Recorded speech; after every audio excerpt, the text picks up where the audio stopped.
Any last words? Richard will pay for this. The king is dead.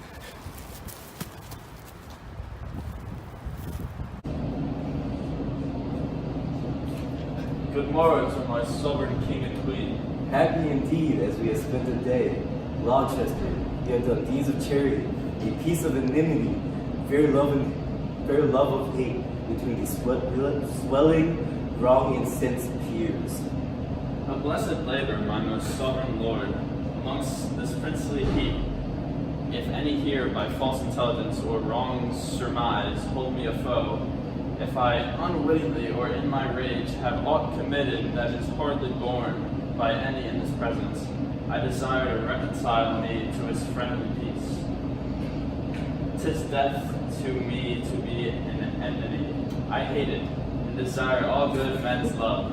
First, madame, I entreat true peace of you, which I will purchase with my duteous service. Of you, my noble cousin Buckingham.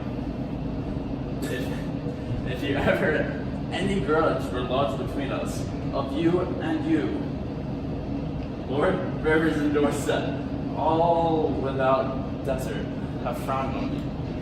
Of you, Lord Woodville and Lord Scales, of you, dukes, earls, lord, gentlemen, indeed of all, I do not know that Englishman alive with whom my soul is at any jot at odds more than the infant that is born tonight. I thank God for my humility. A holy day shall this be kept hereafter. I would God all strifes were well compounded. My sovereign Lord, I do beseech your highness, take our brother Clarence to your grace. Who knows not that the gentle Duke is dead? You do him injury to scorn his corpse. Who knows not he is dead? Who knows he is? Is Clarence dead? The order was reversed. But he, poor man, by your first order died, and that a winged Mercury did bear. Some tardy cripple bore the countermount. That came too, lagged to see him buried. My brother killed no man, his death was not, and yet his punishment was bitter death. Who spoke of brotherhood? Who spoke of love? All this from my remembrance, brutish wrath, sinfully plucked. Come, Hastings, help me to my closet. Poor Clarence. To make an act of tragic violence, Edward, my lord, your son, our king, is dead. Why grow the branches now the root is withered? Why wither not the leaves, the sap being gone? If you will live, my men, if die, be weep, that our swift playing souls may catch the kings, or like obedient subjects follow him to his new kingdom of perpetual rest. Ah, so much interest have I in thy sorrow as I had title in thy noble husband. I have bewept a worthy husband's death and lived by looking on his images. But now 2 mirrors of his princely semblance are cracked in pieces by malignant death. And I for comfort have but one false glass, which grieves comfort of thy children left thee. But death has snatched my husband from mine arms, and plucked 2 crutches from my feeble limbs, Edward and Clarence.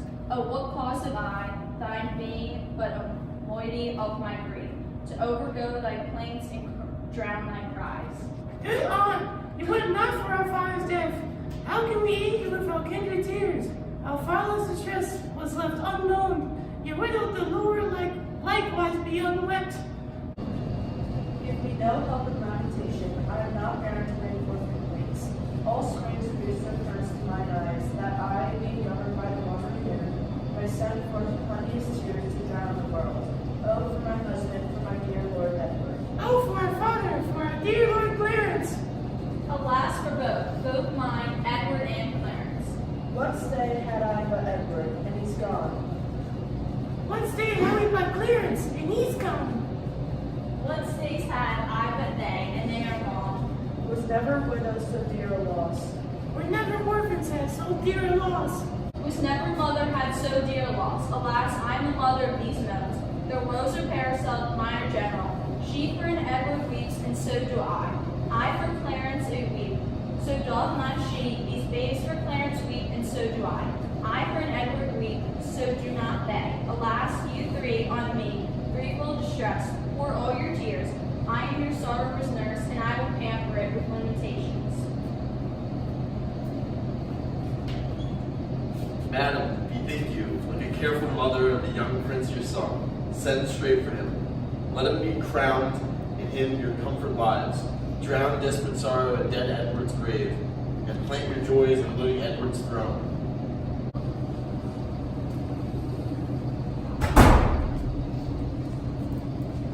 Madame, have comfort. All of us have cause to wail the dimming of a shining star, but none can cure their harms by wailing them. Madame, my mother, I do cry your mercy. I do not see your grace humbly on my knee. I crave your blessing. God bless thee, and put meekness in thy mind, love, charity, obedience, and true duty. Amen. And make me die a good old man. This is the butt end of a mother's blessing. I marvel why her grace did leave it out. You cloudy princes and sorrowing peers that bear this mutual heavy loaded load, now cheer each other in each other's love, that we have spent our harvest of this king. We are to reap the harvest of his son, the broken rancor of your high swollen hearts, but lately splintered, knit and joined together, must gently be preserved, cherished, and kept. We see good that, with some little train, forthwith from Ludlow the good prince be fetched, hither to London to be crowned our king. Why, with some little train, my lord of Buckingham, Marrying my lord, lest by multitude the new healed wound of malice should break out, which would be so much more than dangerous by how much the estate is green and yet ungoverned, where every horse bears his commanding rein, and may direct his course as he please himself, as well the fear of harm as harm apparent, in my opinion, ought to be prevented. I hope the king make peace with all of us, and the compact is firm and true in me. and so in me, and so I think in all. Yet since it is but green, it should be put to no apparent likelihood of breach, which happily by much company might be urged. Therefore I say with noble Buckingham, that it is meet so few should fetch the perch. Then be it so, and go we to determine who they shall be that straight shall post the Ludlow. Madame, you and your mother will go to give your censures in this weighty business. Get out. Children too? Yeah, get out.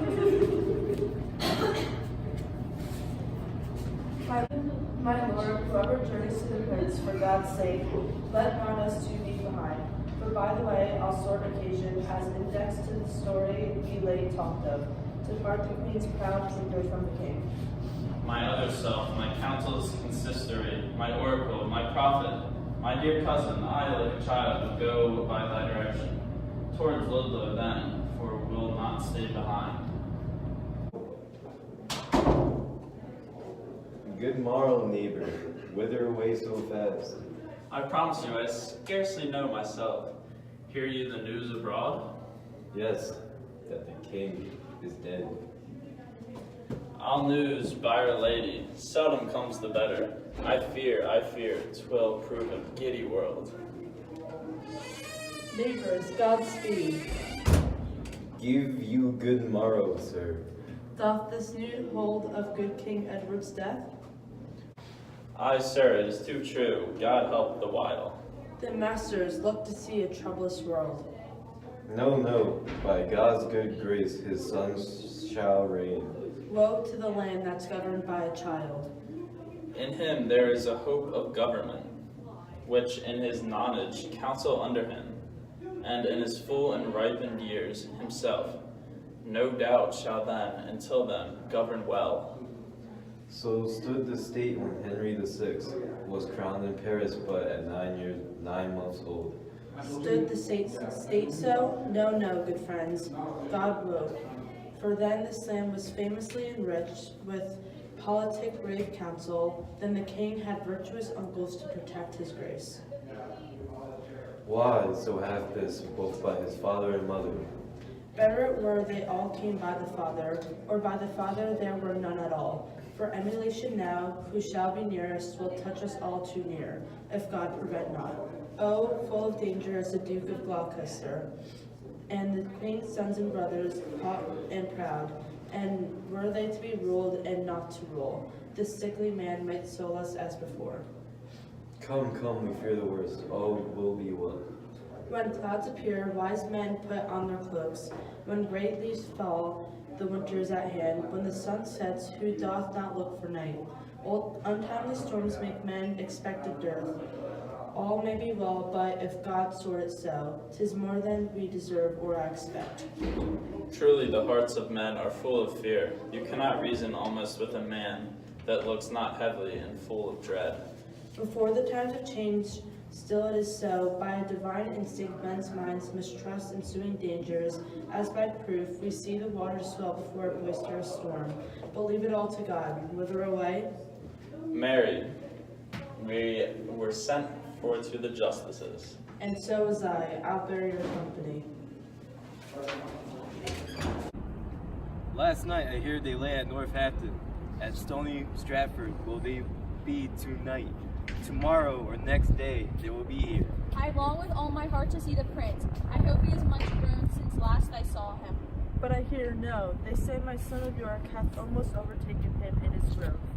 Aye, mother, but I would not have it so. Why, my young cousin, it is good to grow. Grandam, one night, as we did at supper, my uncle Rivers talked how I did grow more than my brother. I, quoth my uncle Gloucester, small herbs have grace, great weeds do grow apace. And since methinks I would not grow so fast, because sweet flowers are slow and weeds make haste. Good faith, the saying did not hold in him that did object the same to thee. He was the wretchedest thing when he was young, so long a growing and so leisurely, that if this rule were true, he should be gracious. Why, madam, so no doubt he is. I hope he is, but yet let mothers doubt. Now, by my troth, if I had been remembered, I could have given my uncle's grace a flout, to touch his growth nearer than he touched mine. How, my pretty York, I pray thee, let me hear it. Mary, they say my uncle grew so fast that he could gnaw a crust at 2 hours old. 'Twas full 2 years ere I could get a tooth.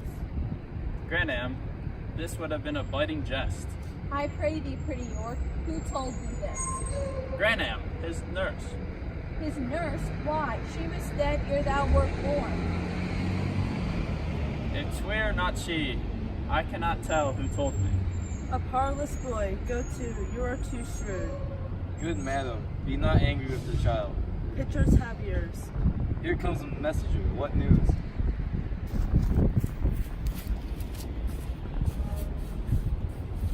Such news, my lord, as grieves me to unfold. How fares the prince? Well, madam, and in health. What is thy news, then? I'm so sorry. Lord Rivers and Lord Grey are sent to Pomfret, with them Sir Thomas Vaughan, prisoners. Who hath committed them? The mighty Duke Gloucester and Buckingham. For what offense? The sum of all I have disclosed.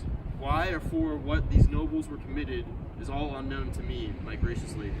Ay me, I see the downfall of our house. The tiger hath seized the gentle hind. Insulting tyranny begins to jet upon the innocent and aweless throne. Welcome, destruction, death, and massacre. I see as in a map the end of all. Accursed and unquiet wrangling days, how many of you have my eyes beheld? My husband lost his life to get the crown, and often up and down my sons were tossed, for me to join and reap their gain and loss, and being seated and domestic broils clean, overblown, themselves the conquerors, make war upon themselves, blood against blood, self against self. O preposterous and frantic outrage, end thy damned spleen, or let me die to look on death no more. Come, my boy, we will to sanctuary, madam. Farewell. I'll go along with you. You have no cause.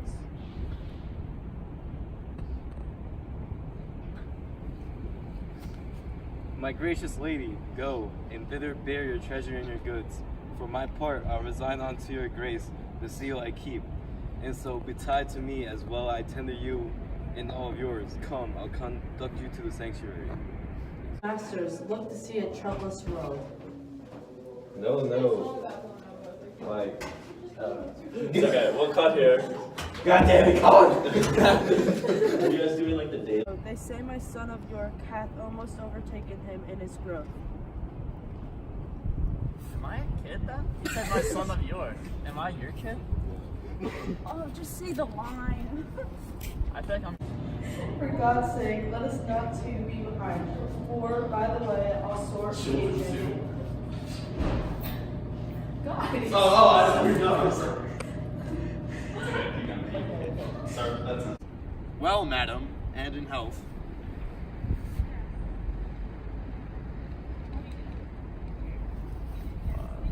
God, Just got all this. What is thy news then? I'm so sorry. Lord Rip. If you will live, lament,